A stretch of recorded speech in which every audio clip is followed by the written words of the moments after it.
জেলা প্রশাসকের সাথে দেখা করবো, আমরা স্মারকলিপি বিকাশ করবো।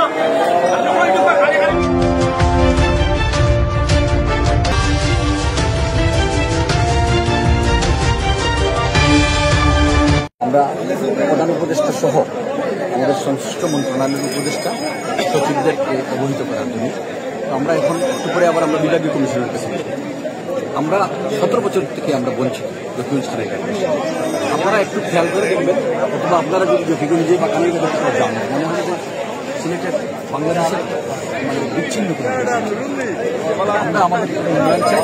বিশেষ করে আমাদের আগের সময় 2007-এর আগে যে প্রধানমন্ত্রী খালেদা জিয়ার সময় অর্থমন্ত্রী সাহেব ছিলেন, আমাদের হারিস চৌধুরী সাহেবের হাত দিয়ে যে উন্নয়নকে দেওয়া হচ্ছে, সেই উন্নয়নের সংস্কার হলে কিন্তু এই অবস্থা হবে।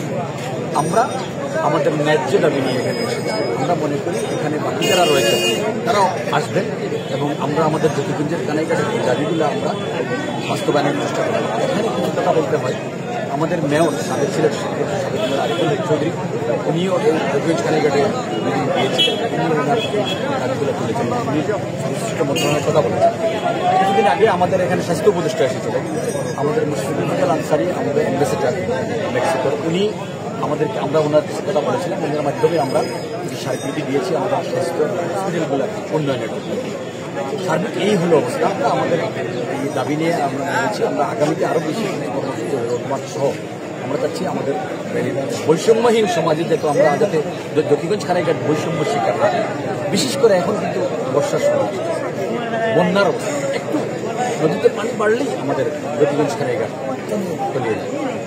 এটারও সংস্কার চাচ্ছে আমাদের কাছে, নদী খনন এবং বিশেষ করে বাঁধগুলো সেই ব্যাপারে আমরা আমাদের কর্মসূচি রয়েছে। আপনারা আমাদের সাথে সহযোগিতা করছেন, আপনাদের মাধ্যমে আমরা এই বিষয়গুলো তুলে ধরার জন্য আপনারা যাতে আমাদেরকে সহযোগিতা করেন, ভবিষ্যতে করবেন, সেজন্য আপনাদেরকেও আমরা ধন্যবাদ জানাচ্ছি, কৃতজ্ঞতা করছি। ধন্যবাদ।